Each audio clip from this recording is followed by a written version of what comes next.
Facebook aqui também, né? Vamos lá, mais uma semana, mais uma chance, mais uma segunda-feira.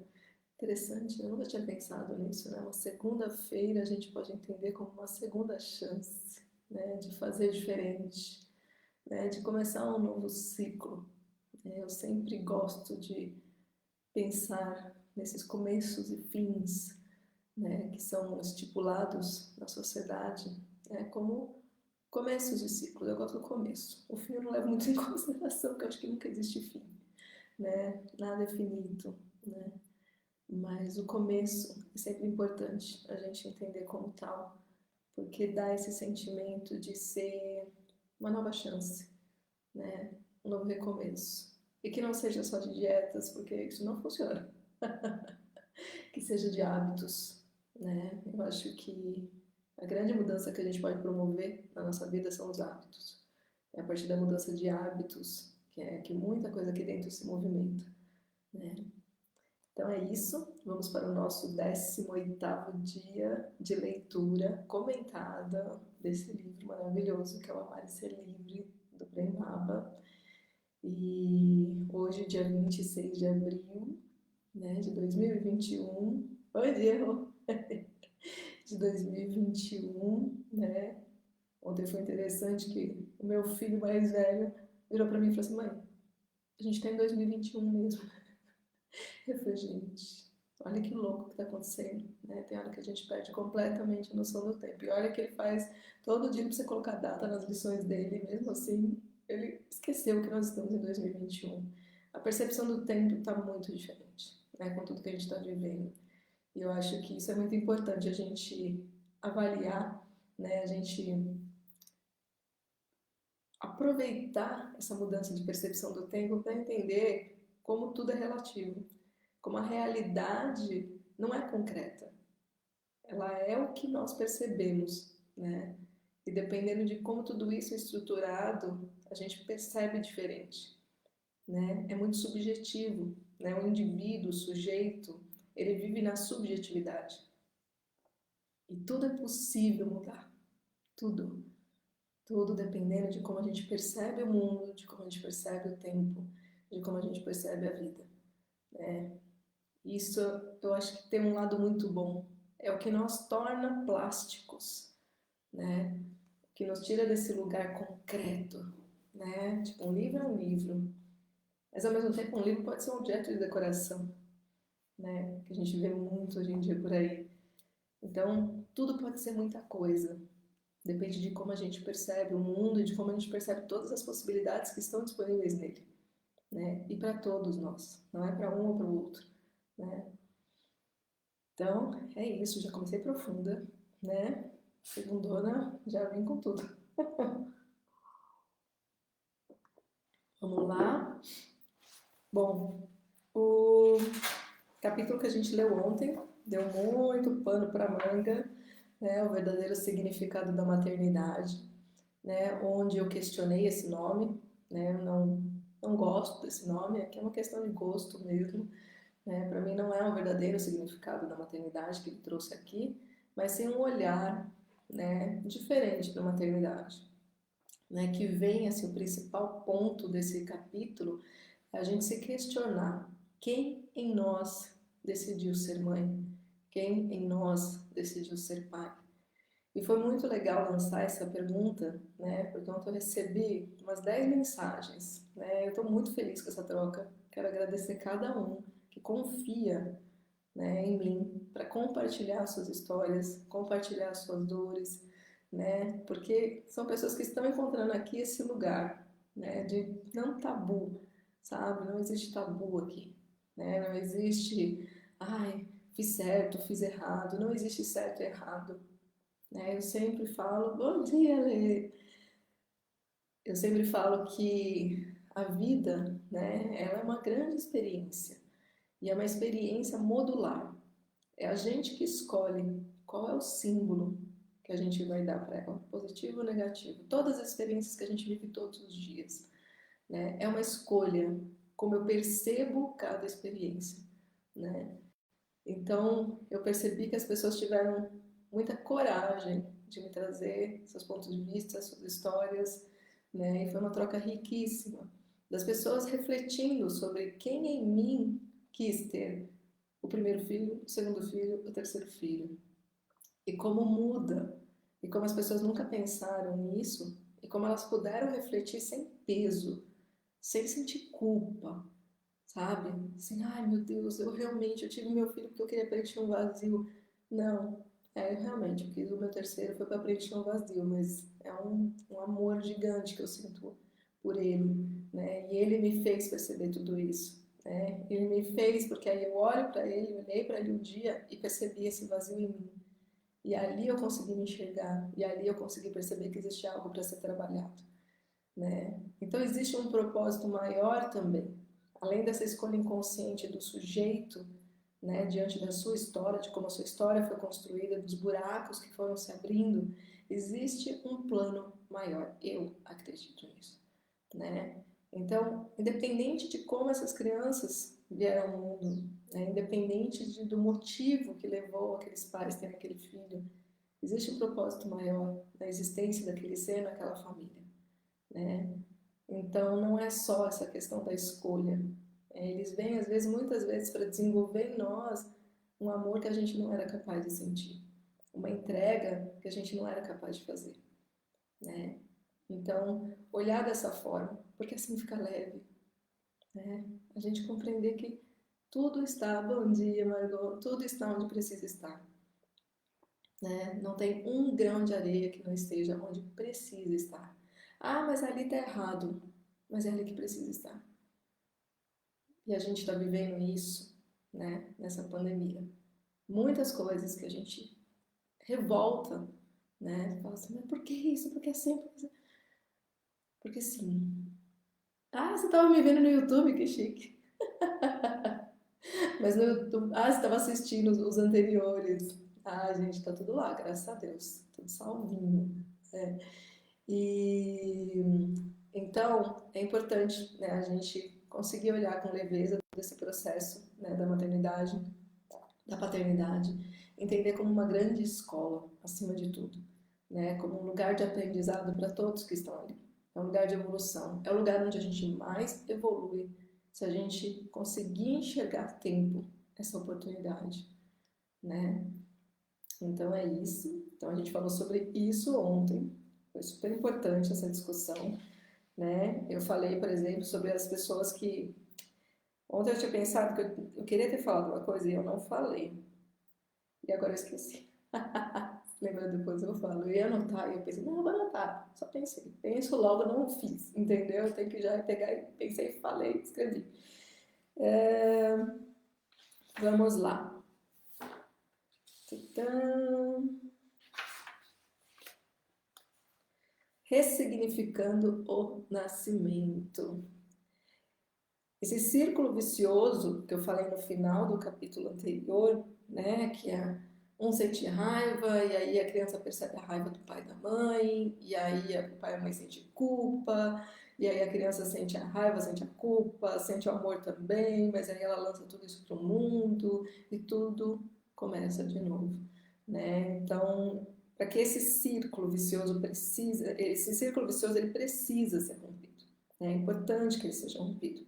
E o único poder de fazer, capaz de fazer isso, é o amor.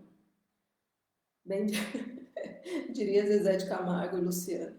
É o amor, né? Isso aqui só para o pessoal das antigas, né? Mas para abrir o coração, há que se compreender todo o drama, toda a história. Há que se perdoar. Muitas vezes é preciso atravessar uma muralha de orgulho e vaidade, que é um grande desafio para que a gente consiga entrar nesse processo. Tanto pais quanto os filhos criaram muitos sistemas de defesa para excluírem uns aos outros. Para sobreviver com tanta raiva e culpa, ambos aprendem a anestesiar esses sentimentos e acabam criando uma indiferença, que é uma forma passiva de ódio. Ou seja, né, Eu lembro de algumas vezes, algumas pessoas falam assim, não, você não precisa ter raiva, nem odiar, só não liga, muito melhor, né? Só não ligar. E nesse não ligar, a gente ignora aquele afeto. A gente deixa de trabalhar naquele afeto. A gente deixa de investigar a causa da raiva e do ódio. E a gente deixa de legitimar que aquele sujeito esteja sentindo aquilo. Então, isso é para todos nós, inclusive para as orelhas mais próximas aqui, né? De principalmente com os filhos, né? Percebeu que eles estão com raiva, que eles estão com ódio, né? Primeiro vamos fazer uma investigação de onde vem isso, ver se é possível tirar isso deles, né? Mesmo que muitas vezes eles não consigam compreender, mas pelo enredo, né, os pais, eles conseguem perceber de onde vem para poder fazer algo. E não necessariamente ficar dando sermão, porque dependendo da idade a criança não entende nada. É uma grande perda de tempo. É o adulto que precisa compreender, é o adulto que precisa ir lá e falar, ah, é por isso que ele está com raiva. Aí você tenta, dependendo da idade, dizer, ah, será que é por isso que aconteceu aquilo, e isso te fez ficar nervoso, não sei o quê, tarará. Talvez a criança entenda. Algumas idades talvez ela não entenda, ela saia correndo e finge que não aconteceu nada. Parece que não teve efeito, mas o afeto está lá dentro. Então, o pai e a mãe precisam captar isso, né? E trabalhar isso com essa criança e ficar atento, né? E dar vazão para isso, no sentido de vamos olhar para isso, né? Tipo, ah, não, ele brigou com você e você tá bravo? Ah, deixa para lá. Mas por que será que te incomodou, dependendo da idade da criança, né? Então, eu acho que, sim, isso aqui é muito importante. O que eu vejo muitas famílias fazerem é ignorarem esses afetos, né? E aí você vê uma família anestesiada, né? Que não fala sobre, que não põe para fora, que não resolve, que não acessa, que nem quer acessar, né? Existe uma negação muito grande em relação a todos esses afetos que ficaram guardados, né? E a raiz desse ódio é a culpa por não terem feito a sua parte no jogo. A chave para nos libertarmos disso é aceitarmos que não pudemos fazer a nossa parte. Essa aceitação requer muita humildade. Você vê que a gente só tem palavras-chave aqui, né? Orgulho, vaidade, precisa de humildade, né? Então, a humildade é o antídoto para tudo isso, né? Mas é o grande desafio da evolução. É preciso ter a disposição de assumir que talvez tenhamos errado. Bom dia, Si! O ser humano é imperfeito. Estando encarnado aqui, erramos. Isso é uma escola, né? E como eu digo, né, pro meu filho, escola é um lugar para errar, não para acertar, né? Escola é um lugar pra gente, é um lugar que a gente pode falhar. É um lugar que a gente tem que se permitir falhar para aprender. Né? É um lugar que a gente tem que se permitir perceber, né, o que a gente desconhece e aceitar o que a gente desconhece e buscar aprender. É para isso que serve a vida, né? A gente não vem pronto para nada, né? Então, isso é muito importante. E aqui até uma coisa alinhada com o que eu falei anteriormente, o principal obstáculo para a libertação é a negação da imperfeição. E isso é muito sério, né? A gente vive numa sociedade hipócrita, né, que nos ensina desde muito cedo a usar máscaras, né? De olhar e assim, a criança tá triste, tá brava, não quer ir na festa do amiguinho, por exemplo. E aí você vai lá e obriga. E aí você compra a criança. E eu não tô falando de nada que eu não tenha feito, tá? E você vai lá e compra a criança, né? Para ela poder ir e fazer aquela pose de amiguinho, de criança feliz, de criança sociável, de criança que adora estar com todo mundo, sendo que ela acha que é um saco e que ela não quer estar lá. E a gente vai ensinando os nossos filhos, né? Hoje em dia, esses dias eu vi um vídeo, né, de um casal de palhaços que é incrível. Eu esqueci o nome do canal no Instagram, mas eles são maravilhosos. Se eu lembrar, eu trago amanhã. Porque vale a pena. né, assim, prestigiar o trabalho deles, que está sendo muito, me diverte, sabe? São uma das poucas coisas que estão me divertindo, assim, nas redes sociais. E eles fazendo as crianças falando com os avós no celular, né, mandando áudio, a mãe ditando para a criança o que a criança tinha que falar, e a criança assim para a mãe, repetindo, né, no áudio, assim, tipo, eu não tô pensando isso, eu não sinto isso, por que que você tá me obrigando a dizer o que eu não sinto, né? Só para aquela criança demonstrar para a avó que ama, que tudo mais, do jeito que a mãe acha que é o jeito ideal da criança se expressar, né? Então, assim, é a gente negar o imperfeito, a gente não permitir que os nossos filhos sejam imperfeitos, porque não permitiram que nós fôssemos imperfeitos, né? E a gente repete esse ciclo, né? Gerando pessoas hipócritas, gerando pessoas falsas, né? Tudo que a gente, com certeza, conscientemente não quer que os nossos filhos sejam, que a gente não gostaria de ser, né? E que fizeram com a gente, e a gente repete o que fizeram com a gente, porque a gente ainda não trouxe para a consciência essa negação da nossa própria imperfeição. Então é muito importante que a gente faça esse trabalho, e que é extremamente desafiador, porque é um círculo vicioso, ou seja, existe um vício, né? E você tirar um vício de gerações não é algo trivial, mas é possível para quem tem coragem e disposição, porque dá trabalho, muito trabalho, né?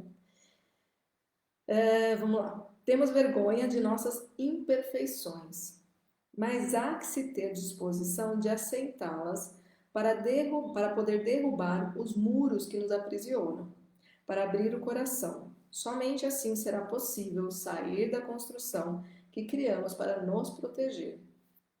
É verdade que a escolha de ter um filho também faz parte de um processo evolutivo. Dentro do ser humano existe um profundo anseio pela unidade. Lembra que a gente falou lá no começo do livro, né, sobre essa ótica, né, do Prem-Baba, né, de que, lembrando sempre que tudo que eu estou lendo aqui é um ponto de vista do Prem-Baba, que em boa parte eu concordo, tá? Mas que não é verdade absoluta. Então aqui também existe um lugar de discordar, tá bom? Então isso é muito importante que fique claro, né? Todas essas leituras, todos os conteúdos que eu trago, eu espero que as pessoas que sintam algum desconforto falem comigo para que a gente possa conversar, para que a gente possa justamente ter diferentes pontos de vista, tá? Aqui não é verdade absoluta, é questionável. Qualquer ponto de vista é questionável, qualquer um, tá bom? Então a gente falou sobre esse anseio pela volta da unidade, né? Porque assim, antes de encarnar, nós éramos uma unidade, né? Um ponto de luz, vamos dizer assim. Isso é no que eu acredito, no que o Prembaba acredita. Outras pessoas não acreditam nisso e tudo bem também, tá? E quando a gente vem para esse plano, a gente já é gerado a partir de uma divisão, que é o gameta da mãe e o gameta do pai. Ou seja, nós já não somos concebidos de forma inteiriça. Nós já somos o início de uma colcha de retalhos, né? Isso é muito importante a gente perceber. Por isso que não dá para você aceitar a ideia de que eu tenho uma única personalidade, eu tenho um único modo de pensar, né? E essas vozes dentro de mim. Eu tenho vários eus, né? O indivíduo, quando ele nasce, ele sofre um processo de cisão, ele se espalha, né? Nós somos todos fragmentados, né? A nossa sexualidade no início da nossa jornada, toda essa energia, essa libido, né?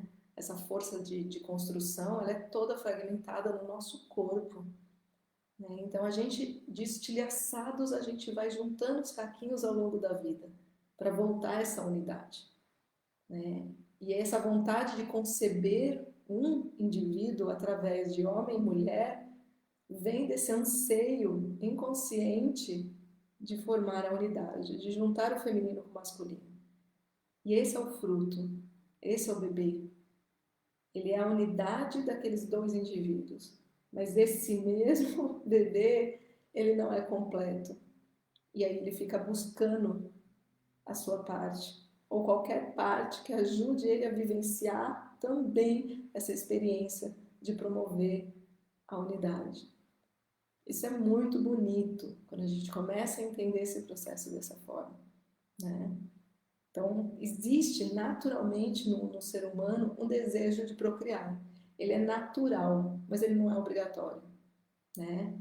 Ele é natural até um certo momento onde aquela psique vai se desenvolvendo e vai fazendo escolhas, né? E vai percebendo que de repente essa parte que ela pode se unir para gerar uma unidade não necessariamente é um parceiro, uma parceira para gerar um filho, né? Pode ser um sócio, uma sócia para gerar uma ideia, né? Então, são várias leituras que podem ser feitas de como a gente consegue suprir esse desejo de formar uma unidade, mas que ele existe em todos nós, ele existe, né?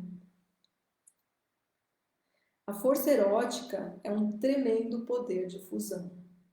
Queremos experimentar a união. Esse é o desejo de todos nós. O desejo da fusão, da união. O programa da força erótica é conduzir-nos para a experiência do amor. Por isso existe esse tremendo impulso de fusão que gera o desejo de procriar. Porque estando envolvidos pela força erótica, temos um vislumbre da unidade, um vislumbre do paraíso. Temos um vislumbre, e tudo que queremos é ficar lá. Louvadas sejam as crianças que nascem desse encontro de amor. São crianças amadas e queridas. Isso facilita muito.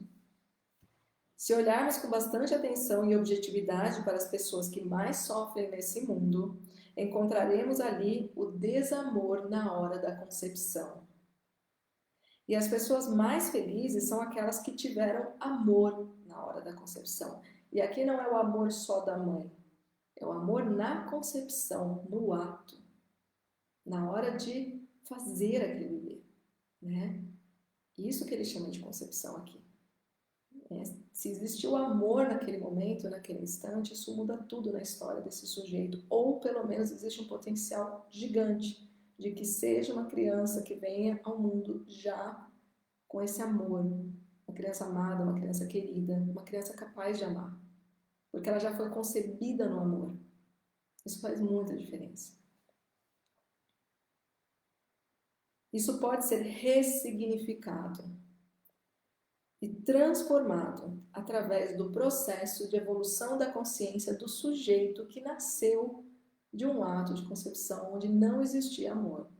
Ou seja, é possível trabalhar isso, tá? Não é um castigo para a vida inteira, né? Não é um lugar de, meu Deus, não faz mais sentido viver porque eu fui concebida numa relação de ódio. É uma questão de escolha também, né? O que a gente vai fazer com o que fizeram da gente? O que a gente vai fazer com como fizeram a gente? Né? Pode parecer estranho dizer que uma pessoa nasce do desamor. Porque se o casal estava namorando, é porque deveria ter amor. Mas não é sempre assim, e a gente sabe disso. Sabemos que as aparências enganam. Parece que é amor, mas é luxúria, desejo de dominar o outro, desejo de humilhação, submissão, perversão, entre várias outras coisas. Mas mesmo que a criança tenha nascido do ódio, conforme vai amadurecendo e evoluindo no processo de cura, ela pode ressignificar seu nascimento. Ela pode ir além da personalidade dos pais e ver o aspecto divino neles. Com isso, ela também se enxerga como um fruto do divino. Tudo se resume ao amor. Nós estamos aqui em busca do amor. Esse é o elemento alquímico que nos liberta de todo o sofrimento. É um tesouro que está dentro do nosso coração. Ou seja, é muito importante, né, a gente, acho que esse capítulo ele nos convida, né, a olhar, bom dia, né? Ele nos convida a olhar para como nós fomos concebidos, né? Nós como adultos, não só como os nossos filhos, se foram os pais e mães, né, foram concebidos. Isso também é muito importante e relevante para que a gente ajude essa criança a ressignificar esse caminho, né? E com isso a gente também fazer um trabalho de se libertar da culpa que possivelmente vai ficar se a gente não fizer esse trabalho, mas também começar esse processo, e eu sempre insisto que esses processos eles precisam começar em nós, né? Não nos filhos, porque os filhos, eles são o nosso reflexo, eles são o nosso espelho, né? Tudo que a gente faz aqui dentro reverbera neles, né? Eles vieram de nós. Então, toda aquela modificação que a gente faz aqui muda neles, automaticamente, né? Então, a gente faz esse trabalho de voltar na nossa concepção. Como que nós fomos concebidos, o que nós temos de informação, né? Ou como eu sinto que eu fui concebido. Porque é mais do que como fomos, é como eu sinto, né? Então, muitas crianças vêm ao mundo, né, em várias situações distintas. Existem crianças que vêm ao mundo como fruto de um estupro, né? Imagina como que essa criança nasce. Imagina qual vai ser a trajetória dessa criança se isso não for trabalhado, né? Muitas crianças nascem quando, principalmente a mãe, né, percebe que o casamento está acabando, né, que existe uma chance daquilo desabar, e aí para tentar reter, ela engravida. Não precisa ter medo. Não é um lugar para se ter medo, é um lugar para se ter ação. O medo muitas vezes ele nos paralisa, né? O medo ele tem um lugar positivo, né? É bom ter medo, eu brinco, eu falo isso para meus filhos, né? Que tem o medo, que o medo, um pouquinho de medo é sempre bom, né? Nessa vida. Mas a gente tem que tomar cuidado com a dose desse medo, porque esse medo nos paralisa, ele nos tira a coragem, né, de agir, né? Então, é aceitar essa imperfeição, né? E aí a gente volta para aquele trecho onde ele fala, né, que o principal obstáculo dessa evolução é a aceitação da nossa imperfeição. É a gente assumir que, cara, deu ruim, né? É igual aquelas mães, por exemplo, né, e os pais também, mas as mães geralmente, não é que a culpa é da mãe, mas as mães geralmente pegam para elas, né? O pai muitas vezes faz e desfaz e aparentemente aquilo não abala ele. A mãe não, ela vai, faz alguma coisa e depois ela fica se sentindo culpada, né? Então, por exemplo, assim, hoje em dia eu acho que é menos frequente por conta das leis, mas era muito comum, né, as crianças apanharem muito.